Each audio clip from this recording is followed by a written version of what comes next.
নমস্কাৰ মৰমৰ ছাত্ৰ ছাত্ৰী আৰু মোৰ বন্ধু বান্ধৱীসকল মোৰ ইউটিউব চেনেলটোত আপোনালোকৰ স্বাগতম জনাইছোঁ। আজি মই লৈ আহিছোঁ নৱম শ্ৰেণীৰ পাৰ্ট 12 লোক সংস্কৃতি। পাৰ্টটো লিখক হ'ল নবীন চন্দ্ৰ বৰদলৈ। ছাত্ৰ ছাত্ৰীসকল তোমালোকে ভিডিঅ'টো স্কিপ নকৰাকৈ গোটেইখিনি ভিডিঅ' চাব।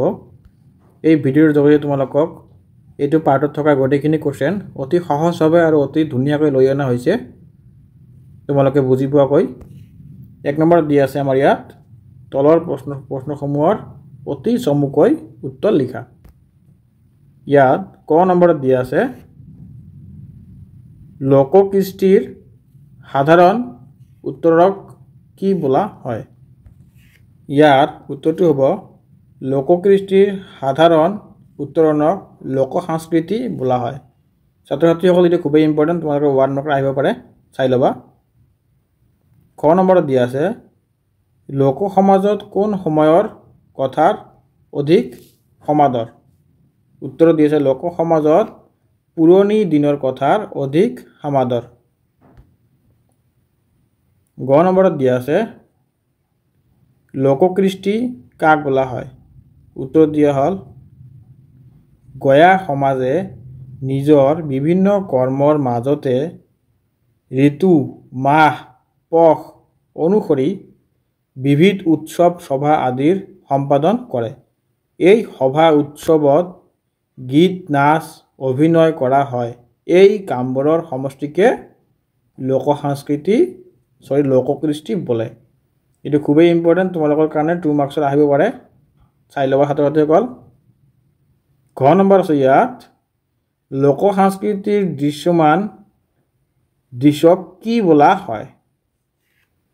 উত্তৰত দিয়া আছে লোক সংস্কৃতিৰ দৃশ্যমান দিশক ভৌতিক বা বস্ত্ৰ সংস্কৃতি বোলা হয়।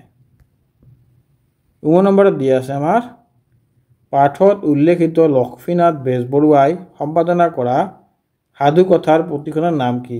ইয়াৰ উত্তৰ আমি এইটো সকলোৱে জানো, লক্ষ্মীনাথ বেজবৰুৱাই সম্পাদনা কৰা সাধুকথা পুথিখনৰ নাম হ'ল, আমি সকলোৱে পঢ়িছোঁ সৰুকালতে, লক্ষ্মীনাথ বেজবৰুৱাই সম্পাদন কৰা সাধুকথা পুথিখনৰ নাম হ'ল বুঢ়ী আইৰ সাধু।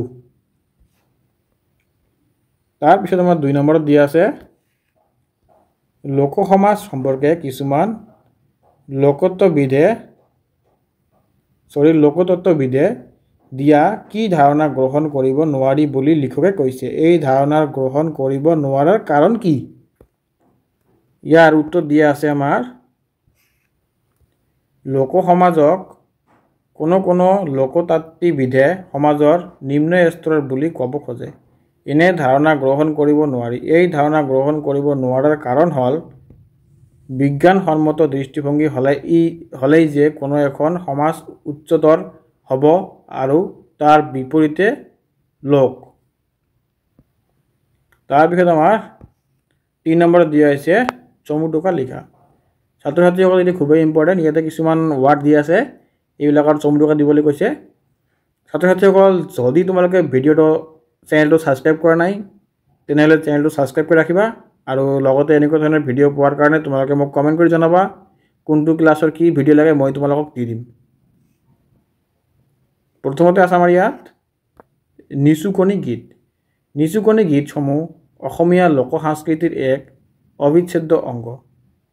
অতীজৰে পৰা এই গীতসমূহ অসমৰ জনজীৱনত এক প্ৰভাৱ পেলাই আহিছে। সাধাৰণতে কেঁচুৱাক নিচুকাবলৈ বা টোপনি নিয়াবলৈ এই গীতসমূহ ব্যৱহাৰ কৰা হৈছিল বাবে ইয়াক নিচুকনি গীত বোলা হয়। তাৰপিছত মালিতা বা কাহিনী গীত, ইও অসমীয়া লোক সংস্কৃতিৰ আন এক অবিচ্ছেদ্য অংগ।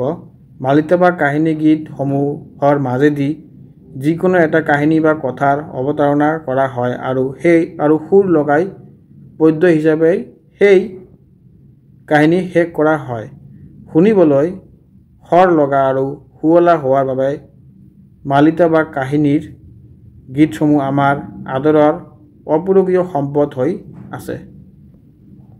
তাৰপিছত আমাৰ সাঁথৰ, মূলত মানুহৰ মুখে মুখে চলি অহা প্ৰবাদসমূহকেই সাঁথৰ বোলা হয়। ই কেৱল অসমীয়া লোক সংস্কৃতিৰ একক বৈশিষ্ট্য, আন কোনো সংস্কৃতিত ইয়াৰ ব্যৱহাৰ পাবলৈ নাই। তাৰপিছত আছে আমাৰ ইয়াত জনশ্ৰুতি। মানুহৰ মুখে মুখে যুগৰ পিছত যুগ ধৰি প্ৰচলিত হৈ অহা শ্লোক বা প্ৰবাদসমূহক জনশ্ৰুতি বোলা হয়। ই গদ্যধৰ্মী লোককথাৰ অন্তৰ্গত। জিকিৰ। জিকিৰসমূহ অসমীয়া সাহিত্যৰ অমূল্য সম্পদ। আজান পীৰে ৰচনা কৰা গীতসমূহক জিকিৰ বোলা হয়। ধৰ্ম প্ৰচাৰ আৰু প্ৰচাৰৰ উদ্দেশ্যে এই গীতসমূহ ৰচনা কৰা হৈছিল। তাৰপিছত দেহ বিচাৰৰ গীত। দেহ বিচাৰৰ গীত হৈছে অসমীয়া ভাওনা পৰম্পৰাৰ এটা অংশ, য'ত দেহক নিশ্চৰ বুলি বুজাই ধৰ্মীয় পথত চলিবলৈ উপদেশ দিয়া হয়। তাৰপিছত আমাৰ হুঁচৰি গীত। হুঁচৰি গীত অসমীয়াৰ অন্যতম অপূৰগীয় সম্পদ, যাৰ লগত জড়িত হৈ আছে অসম তথা অসমীয়াৰ আৱেগ আৰু সন্মান। হুঁচৰি বিশেষকৈ বহাগ বিহুৰ লগত জড়িত। তাৰপিছত আমাৰ 4 নম্বৰত দিয়া আছে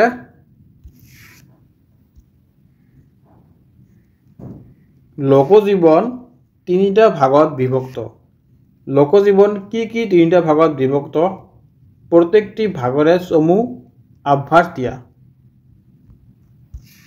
উত্তৰ: লোকজীৱন সামাজিক আচাৰ অনুষ্ঠান, ভৌতিক বা বস্তু সংস্কৃতি আৰু পৰিবেশ কলা এটা 3টা ভাগত বিভক্ত। 1 নম্বৰত দিয়া আছে আমাৰ সামাজিক আচাৰ অনুষ্ঠান মৌখিক। সাহিত্য আৰু ভৌতিক সংস্কৃতিৰ মাজতে পৰম্পৰাগত জীৱন। পৰম্পৰাগত জীৱন ভৌতিক সংস্কৃতি আৰু মৌখিক সাহিত্যৰ মাজৰ সংযোগ হেতু সমাজ আৰু পৰিয়ালৰ মাজত অনুষ্ঠিত কৃষি বা খেতি বাতি, জন্ম বিবাহ মৃত্যু আদি বিষয়ক ৰীতি নীতি, আচাৰ ব্যৱহাৰ এইবিলাকে। তাৰপিছত 2 নম্বৰ ভৌতিক বা বস্তু সংস্কৃতি। ভৌতিক বা বস্তু সংস্কৃতি হ'ল লোক সংস্কৃতিৰ দৃশ্যমান দিশ, জীৱন ধাৰণৰ বাবে প্ৰয়োজনীয় সমল নিৰ্মাণ নাইবা খোৱা লোৱাৰ বস্তু সামগ্ৰী আদি, ৰন্ধা বঢ়া প্ৰস্তুতি আদিয়েই ভৌতিক সংস্কৃতিৰ অধ্যয়নৰ সামগ্ৰী। তাৰপিছত লোক পৰিবেশ কলা। উত্তৰ দিয়া আছে লোকজীৱনৰ শেষ ভাগটো হৈছে লোক পৰিবেশ কলা। পৰম্পৰাগত গীত, নৃত্য, নাচ নাট আদিয়েই লোক পৰিবেশ কালৰ উপাদান।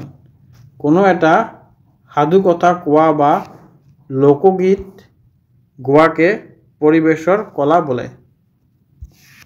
তাৰপিছত 5 নম্বৰত দিয়া আছে বহলাই লিখা। সামাজিক আচাৰ অনুষ্ঠান, মৌখিক সাহিত্য আৰু ভৌতিক সংস্কৃতিৰ মাজতে পৰম্পৰাগত জীৱন ভৌতিক সংস্কৃতি আৰু মৌখিক সাহিত্যৰ মাজৰ সংযোগ হেতু সমাজ আৰু পৰিয়ালৰ মাজত অনুষ্ঠিত কৃষি বা খেতি বাতি, জন্ম বিবাহ মৃত্যু বিষয়ক ৰীতি নীতি, আচাৰ ব্যৱস্থা অনুষ্ঠান আদিয়েই সামাজিক আচাৰ অনুষ্ঠান।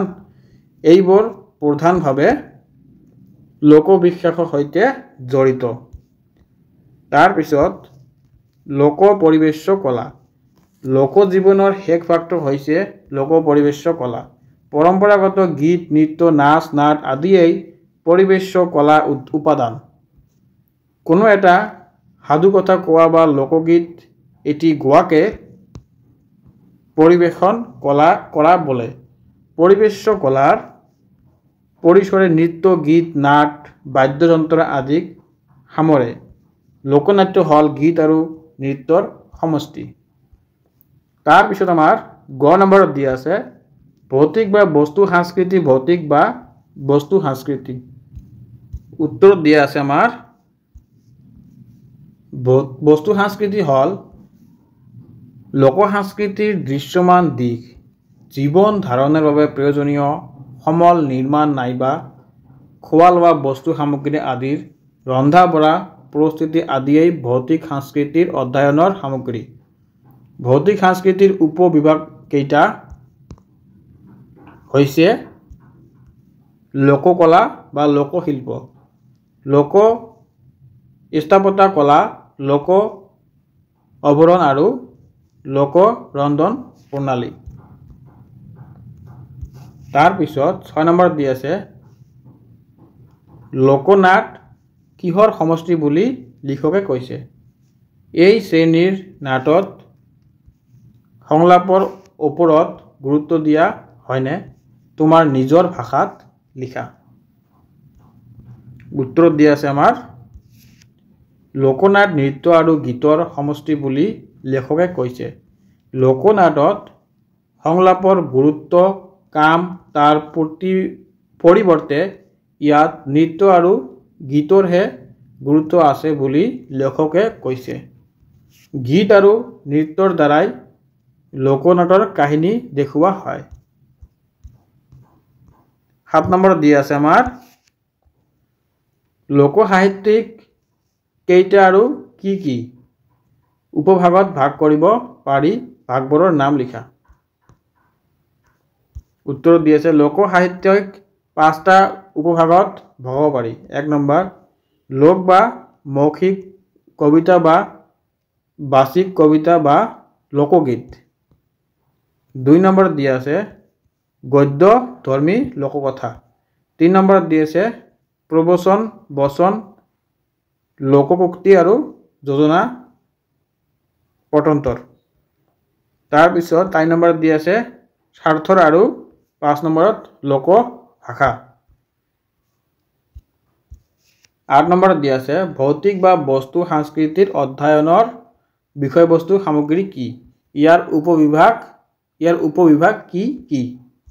উত্তৰত দিয়া আছে আমাৰ জীৱন ধাৰণৰ বাবে প্ৰয়োজনীয় সমল নিৰ্মাণ নাইবা খোৱা লোৱা বস্তু সামগ্ৰী আদিৰ ৰন্ধা বঢ়া প্ৰস্তুতি আদিয়েই ভৌতিক সংস্কৃতিৰ অধ্যয়ন সামগ্ৰী। ভৌতিক সংস্কৃতিৰ উপবিভাগ কেইটা হৈছে লোককলা, তাৰপিছত লোকশিল্প, লোক স্থাপত্য কলা, লোক আৰম্ভণা আৰু লোক ৰন্ধন প্ৰণালী। তাৰপিছত আমাৰ অ' মাই জছোৱা হে মইহে জছোৱা গীতটি কোনে লিখিত ৰূপ দিয়ে? ডক্টৰ ভূপেন হাজৰিকাই এই গীতটো লিখিত ৰূপ দিছিল। তাৰপিছত তৎপৰ্য লিখা। ক নম্বৰ লোক সংস্কৃতিৰ পুৰণি হৈও নতুন হৈও পুৰণি।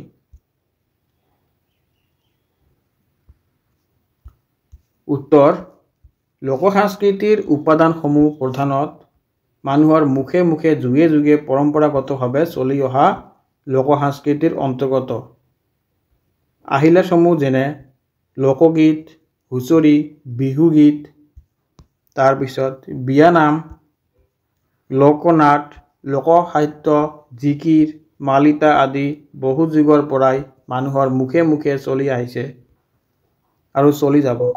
কেৱল মাত্ৰ এটা পিঢ়িৰ পৰা আন এটা পিঢ়িলৈ হৈ সম্প্ৰসাৰিত হৈছে। এনে হওঁতে ক'ৰবাত ই হয়তো ৰূপ সলাই নতুন ৰূপ লৈছে, শিক্ষিত লোকৰ হাতত পৰি আধুনিক বা সাম্প্ৰদায়িক ৰূপ পাইছে। তাৰপিছত খ নম্বৰ দিয়া হ'ল সমাজৰ পৰিৱৰ্তনৰ লগে লগে লোক সংস্কৃতিৰো পৰিৱৰ্তন ঘটে। উত্তৰ লোক সংস্কৃতিৰ উপাদানসমূহ মানুহে সমাজ তথা সময় সাপেক্ষে নিজৰ মতে গঢ় দিয়ে।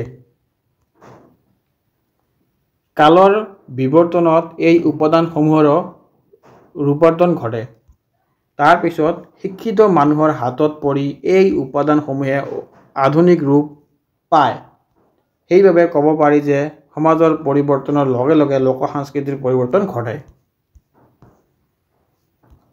তাৰপিছত আমাৰ ভাষা বিষয়ক 11 নম্বৰত দি আছে তলৰ শব্দকেইটাত মূৰ্ধন্য আৰু মূৰ্ধন্য ষ হোৱাৰ কাৰণ দৰ্শোৱা তলৰ কিছুমান শব্দ দি আছে এইবিলাকত মূৰ্ধন্য খ আৰু মূৰ্ধন্য ন কিয় হৈছে ক'ব লাগে কৃষি ক বা ৰৰ পাছত থকা প্ৰত্যয় দন্তেশ্বৰ মূৰ্ধন্য হয় তাৰপিছত অনুষ্ঠান ইকাৰান্ত উপসৰ্গৰ পাছত থকা স্থাৰ ধাতুক দন্তেশ্বৰ মূৰ্ধন্য হয় তাৰপিছত ধাৰণ এই হাঁচৰি বা ৰ থকা দন্তেশ্বৰ নহয় মূৰ্ধন্য হয়